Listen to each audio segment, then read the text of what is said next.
Yeah, do these numbers actually reflect success of engagement, or do these numbers that we're chasing these trends artificially feel like we're doing something successful when in reality it's distracting us from capturing an authentic audience, authentic success, because we are drifting away from like meaningful interactions, meaningful engagements with our core audience because we have chased a cheaper potential audience or a numbers game.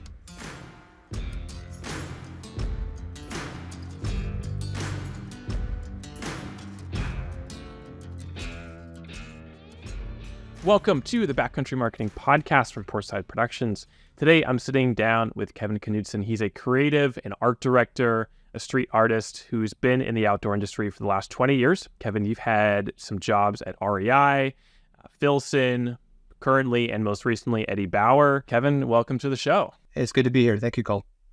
Yeah, it's great to have you. When we first connected, you gave me this question that you posed, and you said, why do we need to tell emotional content when the algorithm says dance? And that's kind of what we're going to be diving into today in this episode. We're going to be talking about the invisible audience that may exist or may not exist, and the balance between growth and brand marketing. So Kevin, thanks again. Can you tell me a little bit about why is this a question that you think about? Yeah, absolutely. I think about it quite a bit actually, because when we think about content marketing, we have to think about a lot of different platforms. That's usually the first question that comes up when we receive an ask to make any sort of content is, where does it go? And that dictates a lot of flavor about, what do we create conceptually or even technically, what are we creating? And when we think about like Instagram or TikTok or YouTube or website blogs, anything, we start to think about who the audience is. And when we kind of look about the past few years, the past few decades even, that audience is very, very interesting and can kind of start to feel invisible in a lot of ways when you start to think about what success looks like. Because for brands, engagement is kind of the big measure of success versus, say, conversion, right? So when we look at social media specifically, we tend to look at data. Data is kind of the big milestone when it comes to why we're making content and content marketing as a strategy. But right now, that data tends to dictate a lot of creative. And so we get led a lot by trend. And trend is very interesting because trend and creative don't always go hand in hand. And so right now, when we are, say, at an outdoor retailer or an outdoor brand, it can conflict with brand look and feel.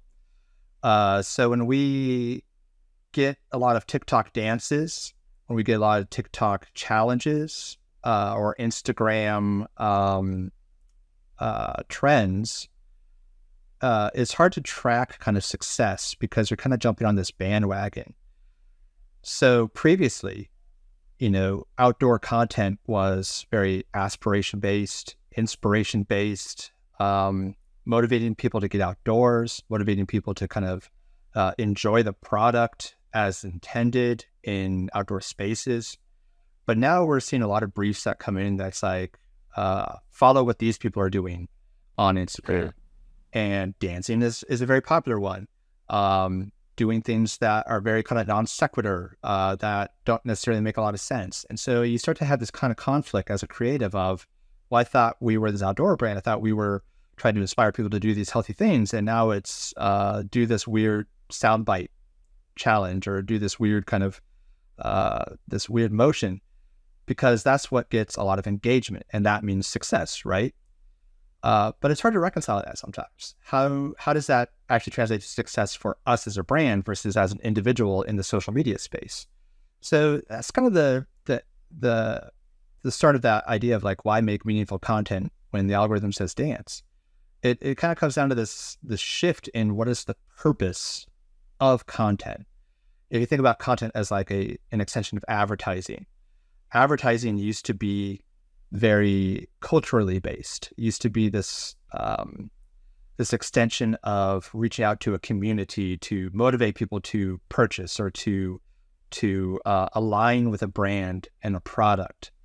And now it's very data based. It's trying to place in front of people based on behaviors. It's not necessarily about what the content is. It's about getting in front of an audience. And as we know, social media can be very invisible. It's behind anonymity. It's a lot of it can be difficult to even see if you're in front of a real human being. So are these trends actually changing our creative in ways that we don't know if is even actually beneficial for the brand? So that's kind of a lot, but it actually occupies a lot of my time as far as do these numbers actually reflect success of engagement, or do these numbers that we're chasing these trends artificially feel like we're doing something successful when in reality it's distracting us from capturing an authentic audience, authentic success, because we are drifting away from like meaningful interactions, meaningful engagements with our core audience or potential audiences, because we have chased a cheaper potential audience or a numbers game. Yeah, fascinating. We're gonna have a lot to talk about today. Yeah, that was just the intro. Buckle up. Well, so let's back up a little bit. Tell us a little bit about, if you could give us like the 1-minute version of your history and your career. You know, you're an art director currently. I kind of give our audience a heads up. You know, I see a need to bring more people like you, Kevin, to the show, because a lot of the conversations we have on the show are kind of that, and I guess maybe this is a 30,000 foot level, but like we talk a lot about strategy. We talk about a lot about like big picture, like where's the industry going? How is everyone evolving and how are we adapting? But, you know, for me personally, like as a production company, you know, we're kind of operating at that 5,000 foot level. We're taking briefs, we're taking strategy that's been implemented, and then we're trying to figure out how do we build creative, how do we tell stories, et cetera, around all this stuff. And I'm really curious to bring more people like you to the show. And so folks just expect that that's going to be happening, because I see a need to try to bridge these two worlds between the creatives and the strategy. And Kevin, I think you can talk really well to both of those worlds with your experience. Can you kind of give our audience a little background on what is your role as an art director and kind of the last 20 years of where you've been? Yeah, absolutely. Yeah, I'm a bit of a weird case because I started my path in creative and production actually as more of a production artist. I got into this world with an encounter with a grizzly bear in the Montana wilderness, and I had a camera in my hand. I was not a professional photographer or cinematographer, but you know, I'll spare you the big details of it. But we parted ways friends, and I parted ways with this belief that I wanted to be outdoors telling stories about nature and animals. You parted ways with the bear as a friend? Well, it went one way, I went the other way. Yeah, so we parted ways without incident, I should say. I thought maybe there was more communication between you and the bear. It didn't show up in my campsite later, and we didn't have a jam session or anything. But I got very close to it, and my instinct was to raise a camera and put a photo between us, which was just this kind of overdrive moment, you know, where you just don't think, you react. And that was my first encounter with a grizzly bear. And to like have that instinct to want to capture a photo when I was just taking pictures of flowers. But then there was this moment, probably not a healthy instinct, but it was just one of those not thinking moments. And when I had time to think, like, you know, oh gosh, that was maybe not the smartest thing to do, I realized like I should apply myself to this. And so I realized I loved creating ecosystems. How can you not only create a thing, a video, a story, but tell that story in multiple ways or in multiple areas? How do you hone that message in multiple platforms for maximum impact? And so I started to transition more into a producer director role, working with brands to make cohesive voices across platforms. And that landed me more into brand work. And that's where I started with like REI and continued to grow my career, where I started to be a translator between production artists and creatives. It's an interesting spot to be in. Yeah. So yeah, that's super helpful to understand. I think that probably gives a little more bearing to an understanding of of your perspective about this topic at hand. You mentioned a few things in your intro that I want to circle back to. This idea of, is social media distracting us and drifting and pulling us away from maybe the things that are important as brands? I guess before maybe we go down that rabbit hole, like what is the landscape that you see today? How do you see brands as a whole, kind of this whole outdoor industry? Like, what does it all look like to you? As you have conversations with colleagues, like what are the things that you see and you hear about? What are the challenges that brands face in this convoluted media landscape? Yeah. I think before I get to that, I want to make an overarching statement because I think we run a fine line of being people who yell at clouds and say social media is evil and it's, all those young kids just dance and they're rotting. I'm not anti-social media, not inherently, I should say. I just think we tend to use it wrong. Yeah. But more on that later. Just in case I come off as a curmudgeon.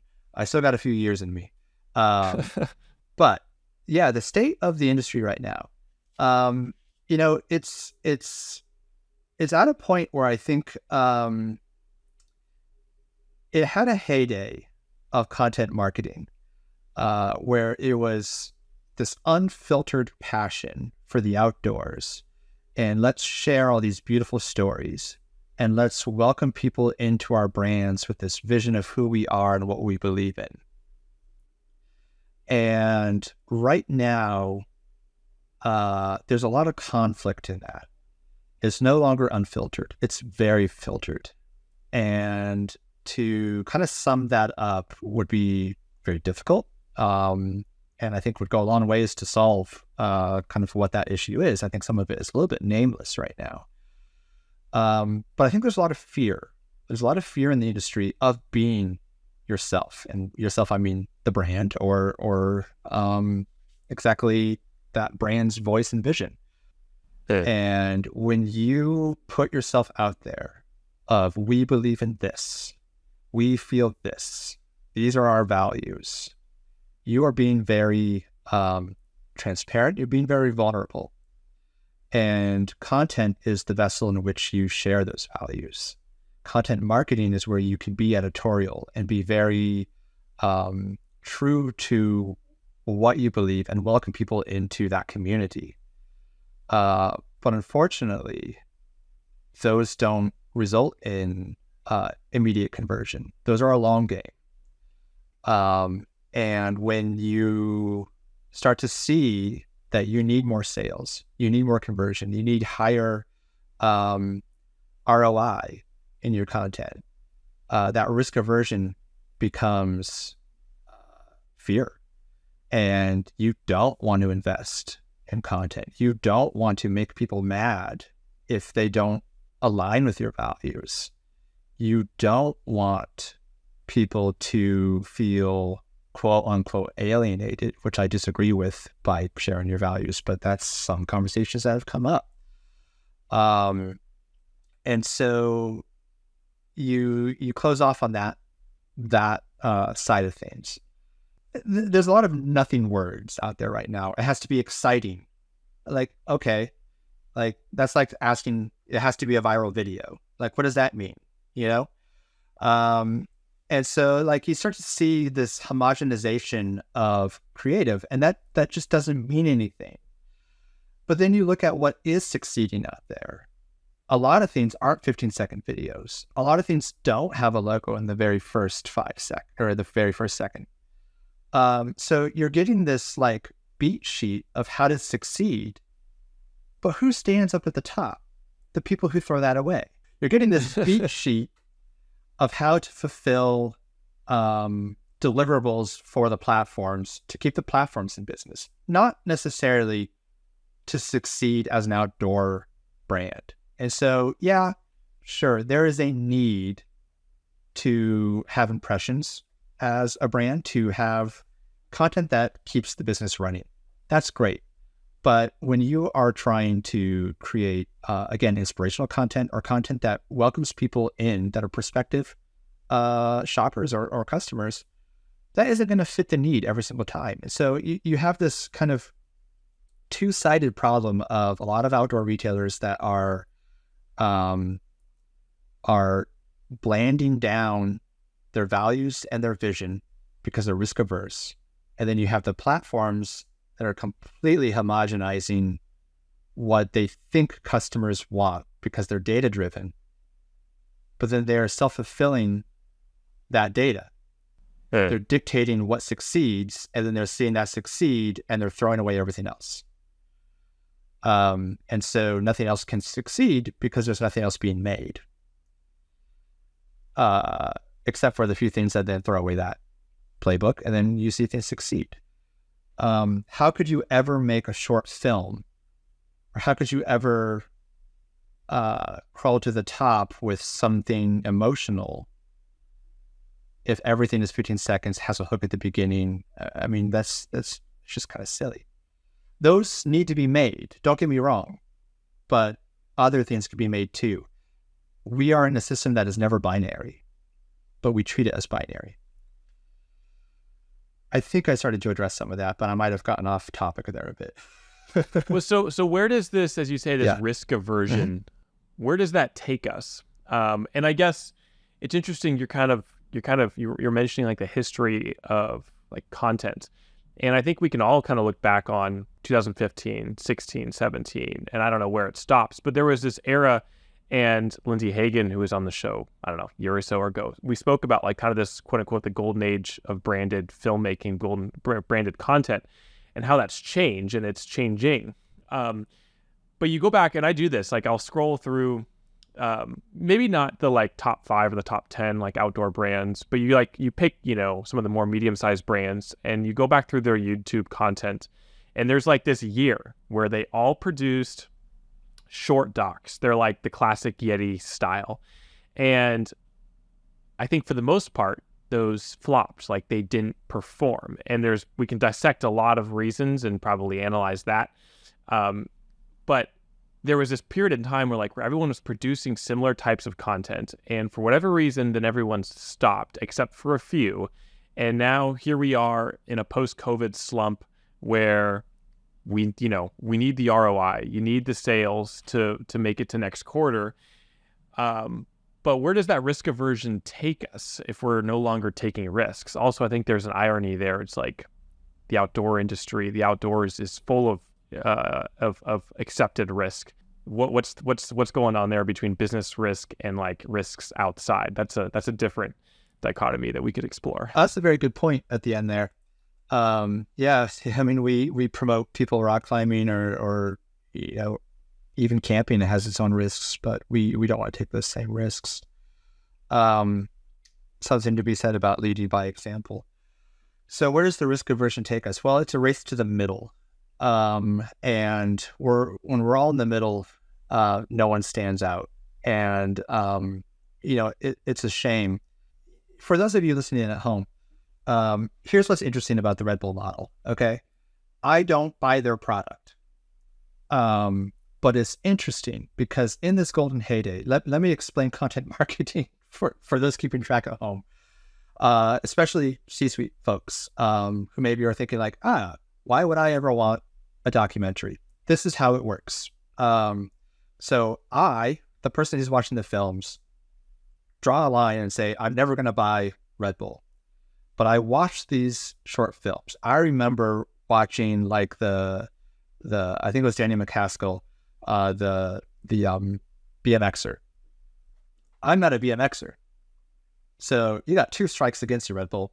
I don't want your product, and I don't BMX. But here's this athlete. And they were like, what do you want to do? And he's like, I want you to build this set that's like my bedroom when I was a kid. And everything's like built huge. There's a bed and there's like a toy chest and there's like dirty laundry and it's all huge. And I'm just going to like rip some wicked ass tricks because I'm the best BMXer in the world. And I'm going to just like do backflips and stuff off my bed. And it's going to be sick. And like, I mean, I watched this athlete just having the time of his life.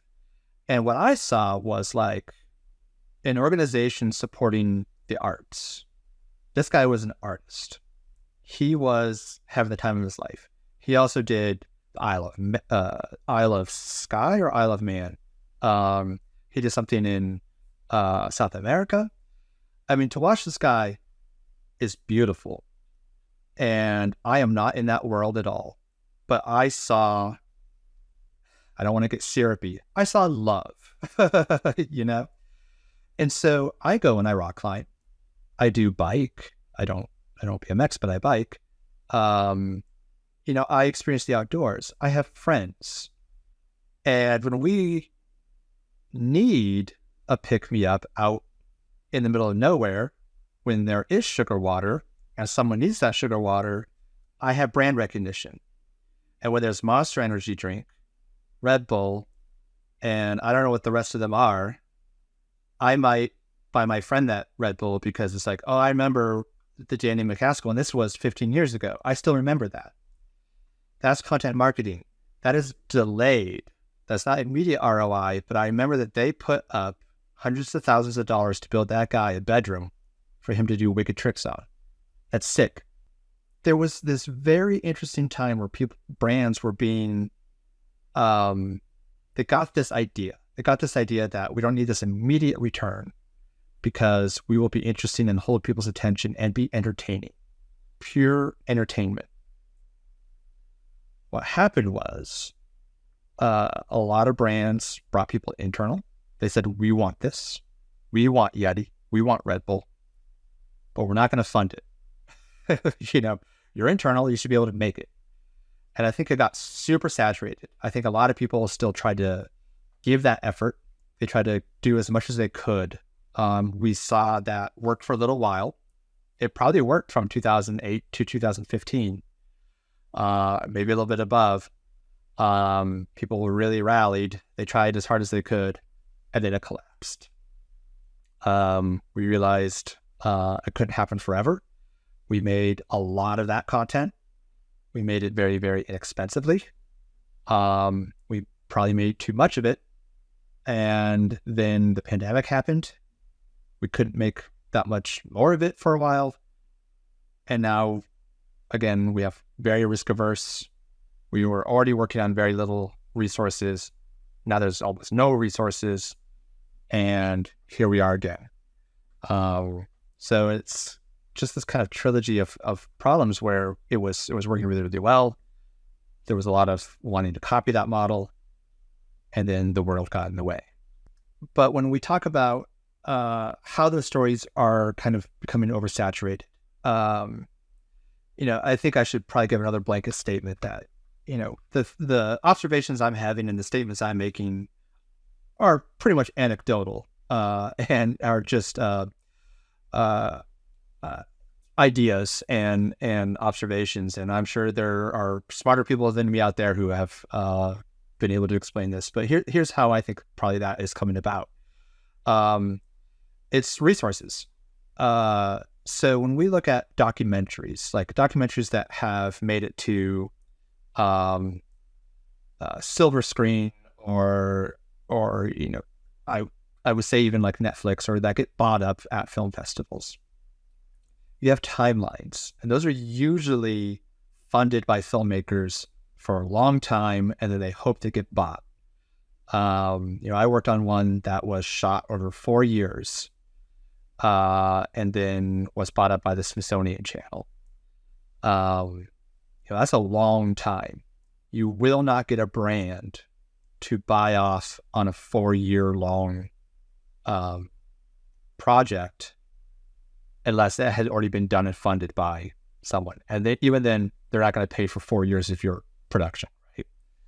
So what you get is, again, this immediacy. There's always an immediacy with, capitalism, with brands. And so when you think about a go-to-market or a campaign shoot, you're talking about a shoot that does have conversion, has ROI. We're going to go shoot 25 outfits in LA. That's both photo and video. You're talking about 3 to 5 days to shoot a lot that will make you a lot of money. That's a lot of assets that are going to get in, website, email, social media, maybe some printed media like billboards or printed advertising, in-store assets. A lot of assets are coming from that shoot for 3 to 5 days. Pretty minimal crew these days too. That's a photographer, an assistant, maybe a cinematographer, producer. Then you're talking about a team that says, I want to do a story. I want to do a shot documentary type story. You want to ask for more than 5 days? Are you out of your mind? This being the monologue of leadership, So what story can you tell in 5 days? Not much. You can't sit with that subject for very long. And that's what it comes down to, is how do you fund someone for 5 days or longer than 5 days? And you want to tell a deep, meaningful story? You got to spend time, you got to let the story unfold. You got to let it unfold. Otherwise, you're doing an interview and you're getting B-roll. And what's an easy story to get interview and B-roll for? You find someone that's got a tragic background, that they've come out of it. You sit down with a sit-down or a person in the field, and you say, who are you? What happened? Where are you now? You walk with them on a trail for a little bit. You go to their work. Does this sound familiar? You get some photos of them as a kid. I'm getting deja vu. Yeah. That's what people can afford. And they think that that's enough. It's not. But that's but it could be in a market that isn't saturated with content.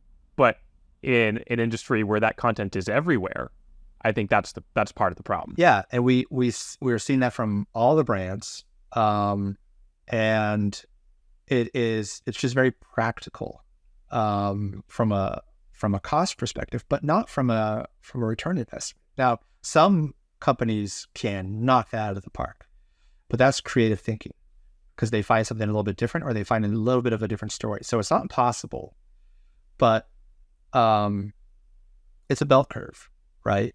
I get a little bit passionate about it because you're exactly right. You can't just make something good, put it on the internet, and expect people to watch it in any industry, especially if it's branded. So if it's brought to you by Eddie Bauer, if it's brought to you by, REI, if it's an amazing, crazy winner of a story, it might get traction. But bell curve, chances are it's a good story. So it might get seen. You put it up, it'll probably get that initial rush of views. Now, the algorithm, again, depending on what day you put it up, what time you put it up, that's also going to impact things. But pretty much all successful stories you see out there right now have a hurdle to get over, which is paid placement, which is pretty nutty already. So you have to invest not only in the production of the film or content, but getting it in front of people. And there typically is a threshold of, once you pay for enough eyes on it, it can start to take off on its own. A little bit of a lighting the fire to see the forest burn, for lack of a better metaphor. Nobody wants to do that because a lot of people believe that their content is great enough and it's going to take off on its own. Typically, it just doesn't work that way. But another thing is like the platforms are different. And if you only make one piece of content and you put it up on YouTube and Instagram and Vimeo, you're going to get different audiences. We can make a film, put it up on YouTube and Vimeo and see night and day differences. On YouTube, it might get 10,000 views. On Vimeo, it might get 200 or it might get 200,000. It's really very interesting. Or like right now, we have a film that's been doing the film festival circuit. It's winning awards. And so it's getting, packed theaters, getting a lot of people viewing it.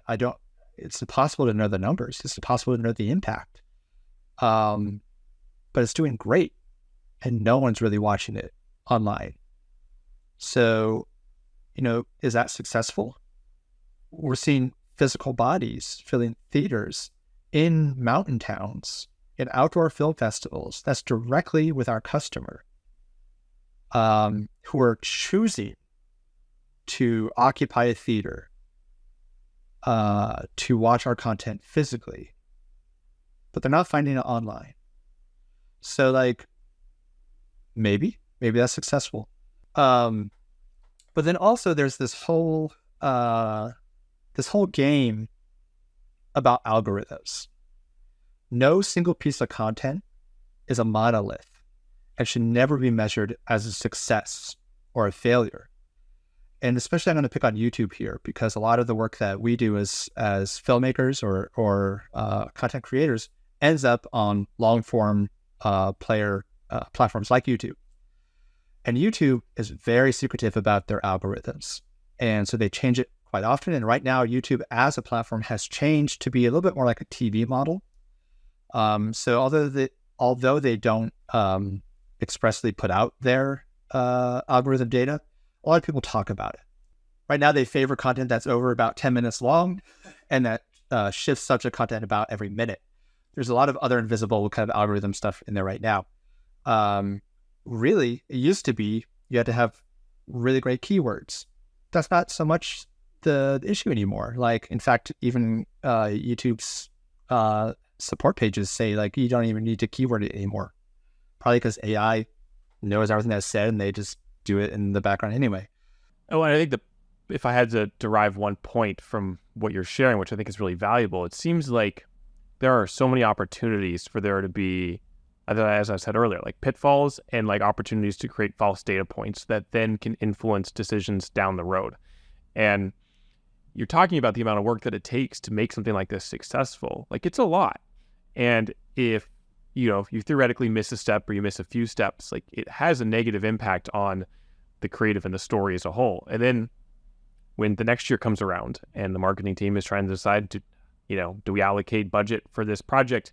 You're looking at the last project and you're saying, well, was that successful or was it not successful? And because there's so many places where things can go wrong, I think brands often end up at a point where like, well, the last one didn't work, so why would we do another one? Then to your point, which is like, well, then where does that derive? Where do we then find influence or inspiration for creative? And then we start to look at, what is the algorithm suggesting? What are other content creators suggesting? Maybe we should follow those trends rather than establish our own. And I can see kind of how this cycle perpetuates. And as you said, maybe just do we end up in a spot where we're all in the middle? No one's on the outside standing or making anything that really stands out. It's kind of a scary future to envision, and maybe we're already there. And, like even right now, I see some paid content in my feed. And last year I saw Shell Oil putting out outdoor tips. And that's that disconnect of data. Data said the outdoors is popular. So Shell Oil said where to place your tent. And they had a stock photo of the feet coming out of a tent. What the hell is Shell Oil doing? That is a disconnect between their brand and content. And to me, that's the same disconnect of an outdoor brand doing a dance video. And so when I say, like, when was the last time you questioned why content was in front of you? Why was that content in front of me? I kind of understand, because the algorithm knows I like the outdoors. The algorithm doesn't know that I would just assume punch an oil exec in their face. It's interesting. We sometimes don't answer these questions when we make the content. And there's still a lot of room for editorial content to answer all of these, except for the why is this sort of in front of me? But also, that can help change minds. Why is this in front of us? So there's a lot of power in the content we make. And for brands that are risk averse, we need to take risks, because we can answer all of these as the brand I work for, the brand I work for, the brand I work for, the brand I work for. And we could answer Eddie Bauer, REI, North Face, Patagonia. It could be all of them for a good reason. Yeah, amazing. Kevin, I want to thank you for your time. Thank you for your thoughts. This is a fun conversation. This is an insightful conversation for me personally, and I know our audience will enjoy it also. If folks want to connect with you, if they want to take the conversation offline and in person, if you're willing, where can they find you? So I can be found on LinkedIn at Kevin P. Knudsen. That's Kevin P. as in Patrick. And I can also be found on Instagram at Grouchy Street Art. Kevin, I want to thank you for your time. Thanks for everything. If folks, if you enjoyed this episode, let us know. Shoot Kevin a note. Let him know you appreciated the time. Send us a note. If you're interested, leave us a review on Apple. Those things do supposedly help us. Speaking of algorithms and all the confusion behind algorithms, that would be appreciated. But Kevin, thanks again, and I hope you have a great rest of your day, and best wishes on the next endeavor. You're moving on to something new and fun. Yeah, it was a great pleasure. I really liked being here. Thank you. All right, have a good day.